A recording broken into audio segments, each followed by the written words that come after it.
Free audio post-production by Alphonic.com. Kebangkitan kapitalisme di Eropa didahului oleh beberapa momen penting sejarah. Pertama yakni Perang 30 tahun 1618-1648 yang menghasilkan Perjanjian Westphalia. Perjanjian tersebut melandasi lahirnya konsep negara modern di mana kedaulatan menjadi unsur utama serta hak negara berdaulat untuk mengontrol teritorinya secara mandiri. Kedua, munculnya pemikir-pemikir ulung abad pencerahan yang menekankan kesetaraan dan kebebasan individu serta lepas dari otoritas agama sehingga memicu berbagai reformasi dari sistem monarki ke sistem yang lebih demokratik dan sekuler. Selain itu, abad pencerahan juga ditandai dengan maraknya penemuan baru dalam ilmu pengetahuan dan semakin menjauhnya dari tradisi-tradisi dogmatis agama yang dianggap menyesatkan. Ilmu pengetahuan ini telah mendorong revolusi industri di Inggris yang menjadi penanda transformasi mode produksi manusia dari agrikultur ke zaman industri baru. Kapitalisme berkembang dalam rentang kecepatan yang signifikan sebab juga dibantu dengan praktek kolonialisme dan imperialisme semasa kebijakan merkantilisme populer di Eropa. Karl Marx merupakan filsuf penting yang mengkritik habis-habisan praktek kapitalisme di Eropa. Dia adalah seorang tokoh kelahiran Jerman, namun kritik terpentingnya muncul saat dia menghabiskan waktu di Inggris bersama rekannya Friedrich Engels. Serangannya terhadap kapitalisme ditujukan sebab saat itu meski Inggris mengalami transformasi industri yang hebat, namun telah membawa dampak sosial yang memprihatinkan. Kondisi pekerja, baik dewasa maupun anak-anak, mengalami kondisi yang tidak layak. Jam kerja terlalu panjang, sementara upah sangat murah. Masyarakat dalam bahasa Marx mengalami dehumanisasi dan alienasi. Manusia terasing dari kehidupannya sendiri. Sebab itu, kritik Marx terhadap kapitalisme dapat dibaca dalam karya-karyanya yang paling monumental, yakni Das Kapital dan The Communist Manifesto. Istilah Marxisme itu sendiri merupakan sebuah ideologi dan paham yang diutarakan pertama kali oleh Karl Kautsky, seorang sosialis Jerman sebagai rujukan atas ide dan gagasan Marx serta Engels soal kapitalisme. Secara tidak langsung, Marxisme yakin akan ekonomi kerakyatan di mana kendali ekonomi nantinya akan ada di tangan rakyat yang dikelola secara bersama-sama sehingga tidak ada lagi ketimpangan material antara si kaya dan si miskin. Upaya ini menurut Marx bisa dicapai melalui revolusi proletariat, yaitu pemberontakan dan reformasi sosial yang dilancarkan oleh para kaum pekerja proletar melawan para borjuis kapitalis termasuk aparatur negara dan menggantikannya dengan sistem sosialisme yang lebih adil. Di masa sosialisme, diktatur proletariat akan menjadi gerakan massa yang akan menghancurkan segala segmen kapitalisme termasuk konsep kelas sosial antara si kaya dan si miskin. Negara akan secara bersama-sama dikelola dan diatur oleh rakyat dalam masa sosialisme. Setelahnya, di tahap akhir akan muncul masyarakat komunis, di mana alokasi ekonomi didistribusikan secara adil. Tidak ada lagi akumulasi kekayaan oleh individu-individu tertentu, dan negara sebagai entitas politik lambat laun akan dihilangkan. Setelahnya, lahirlah masyarakat komunis. Dalam masyarakat komunis, seperti dikatakan Fromm, Karl Marx menginginkan masyarakat yang lebih merdeka. Manusia bebas mengekspresikan ruang aktualisasi diri berdasarkan keinginannya tanpa dibatasi oleh kontrol dan kendali di luar dirinya. Di tahap ini, kata Fromm, yang terjadi bukanlah tafsiran sempit seperti sosialisme ala Soviet, di mana kendali industri beralih dari individu ke masyarakat komunal yang hanya fokus pada redistribusi kekayaan. Lebih dari itu, cita-cita masyarakat yang diidamkan Marx melampaui redistribusi material semata. Makanya, untuk memahami ide Marx secara keseluruhan, kita harus memahami beberapa gagasan pentingnya yang terkait dengan ekonomi dan sejarah kapitalisme. Menurut Marx, cara manusia mencari nafkah atau berproduksi sejak zaman purba hingga sekarang tidak lepas dari sejarah eksploitasi. Juga distribusi kekayaan yang tidak lepas dari tindakan kekerasan termasuk penguasaan tanah di masa lalu. Manusia seringkali mengeksploitasi manusia lainnya. Karenanya, eksploitasi ini selalu melahirkan konflik sosial di antara subjek yang mengeksploitasi dan objek yang dieksploitasi. Rentetan konflik ini terekam dalam beberapa fase peradaban manusia. Marx memperkenalkan konsep ini dengan gagasan yang disebut sebagai dialektika materialis atau dialektika material sejarah manusia. Konsep dialektika ini Marx ambil dari gagasannya Hegel yang mengatakan bahwa perubahan merupakan proses pertentangan yang terjadi antara satu ide dengan ide yang lain. Pertentangan ini akan saling berbenturan dan menghasilkan perubahan baru lainnya dan seterusnya, atau dalam istilah sederhana Hegel, tesis menghasilkan antitesis menghasilkan sintesis, dan seterusnya. Begitupun sejarah mode produksi manusia. Menurut Marx, sejarah aktivitas ekonomi manusia selalu mengalami dinamika perubahan dari masa ke masa. Dimulai dari zaman komunis primitif, di masa ini belum ada kontradiksi di dalamnya. Zaman komunis primitif adalah zaman paling awal di mana manusia hidup harmonis secara bersama-sama. Tidak ada ambisi untuk mengakumulasi kekayaan. Semua orang hidup dengan cara yang sama dan dengan cara paling sederhana. Mereka hidup dengan cara berburu dan meramu. Saat lapar, mereka akan berburu, kemudian memakan hasil buruannya. Selesai. Sesederhana itu. Tidak ada konsep memelihara hewan untuk kebutuhan masa mendatang. Perburuan dilakukan untuk kebutuhan saat itu juga. Mereka hidup secara nomaden. Tapi lambat laun, konsep ini digantikan oleh perbudakan. Manusia-manusia kuat menguasai manusia-manusia lemah. Mereka dimanfaatkan tenaganya untuk bekerja atas majikannya. Sistem sosial ini akhirnya juga hancur dan kemudian digantikan oleh zaman yang lebih baru, feodalisme. Di zaman feodal, corak produksi ekonomi manusia dibedakan antara tuan tanah dan petani. Petani biasanya adalah orang-orang yang tidak memiliki tanah dan mau tidak mau bekerja kepada tuan tanah. Tuan tanah memiliki kuasa atas tanah dan petani yang menggarap tanahnya. Mereka mengakumulasi kekayaan dengan memperbanyak tanah yang dimilikinya. Sistem ini akhirnya juga runtuh dan digantikan oleh kapitalisme. Masa kapitalisme adalah masa di mana sistem perdagangan dan industri maju pesat, yang menggantikan sistem lama yang lebih cenderung fokus di agrikultur. Di zaman kapitalisme, orang-orang yang berkuasa dalam proses produksi adalah mereka yang memiliki modal. Biasanya mereka adalah para pengusaha pemilik pabrik dan seluruh alat produksi di dalamnya. Sementara itu, kaum pekerja, para buruh yang tidak memiliki mode produksi seperti mesin pabrik dan sebagainya, terpaksa untuk bekerja kepada para kaum kapitalis. Selanjutnya, kata Marx, pada saatnya nanti, peradaban kapitalisme juga akan digantikan oleh mode produksi lainnya, yakni sosialisme, di mana negara lewat revolusi proletariat akan mengambil alih sentra produksi para kaum kapitalis dan menyerahkan kepada diktator proletariat untuk dikelola secara bersama-sama. Setelah dipastikan bahwa tidak ada lagi sisa-sisa kekuatan kapitalisme dalam sistem sosialis, lambat laun kekuatan negara akan semakin diperkecil dan menghilang. Inilah yang disebut sebagai masa komunis murni. Itulah proses dialektika sejarah manusia, di mana kontradiksi dalam satu mode produksi akan menegasikan dominasi status quo yang akhirnya melahirkan sintesis-sintesis baru. Menurut Marx, ada 3 unsur yang meyakinkan dirinya mengapa pada akhirnya sistem kapitalisme akan hancur dengan sendirinya. Dalam bahasa sederhana, ada cacat dalam sistem kapitalisme yang lambat laun akan membunuh dirinya sendiri.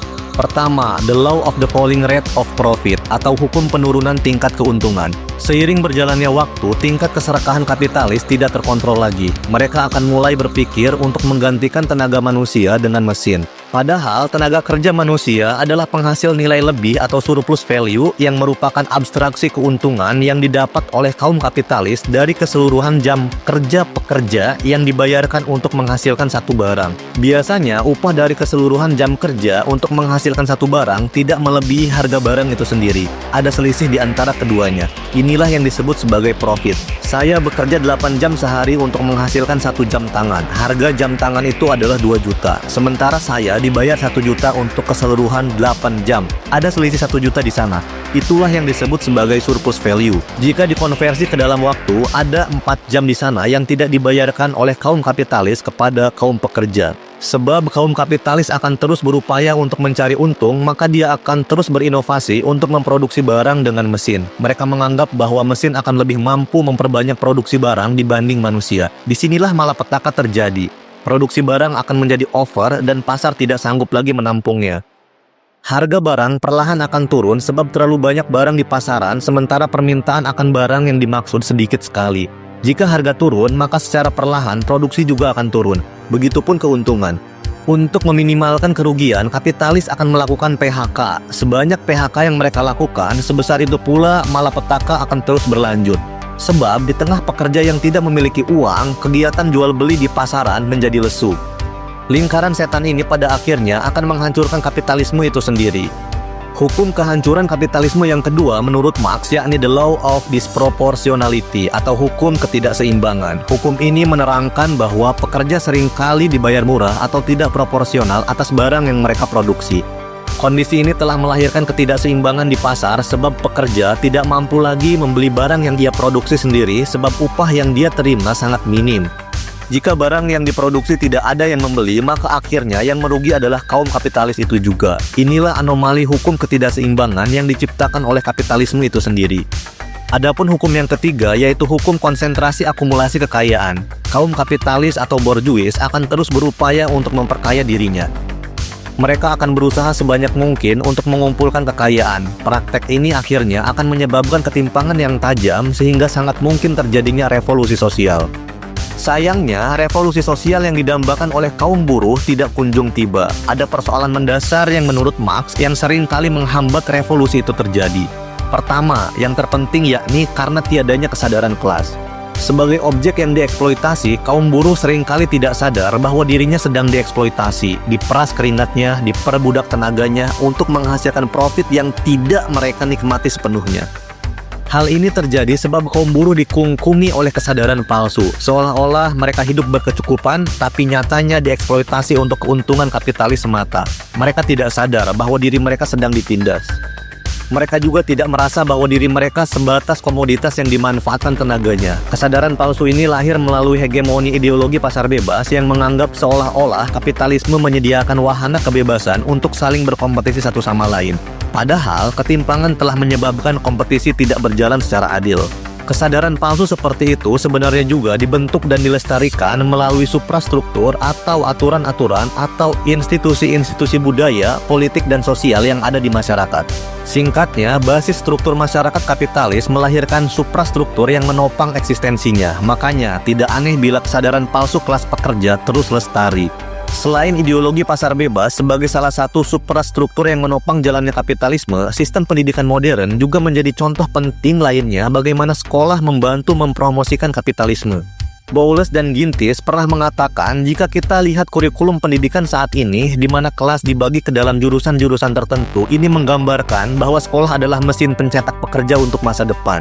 Sekolah melanggengkan kapitalisme di dunia modern. Manusia dididik untuk menghamba pada para kapitalis. Faktor lainnya yang mempersulit munculnya revolusi adalah adanya upaya dari kelas kapitalis untuk menghalangi munculnya kelas pekerja yang solid.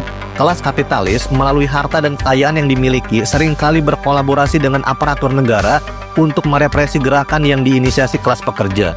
Selain itu, bahkan saat ini seringkali kita melihat kelas kapitalis yang menjadi bagian elit politisi nasional. Oleh Jeffrey Winters, mereka disebut sebagai oligarki.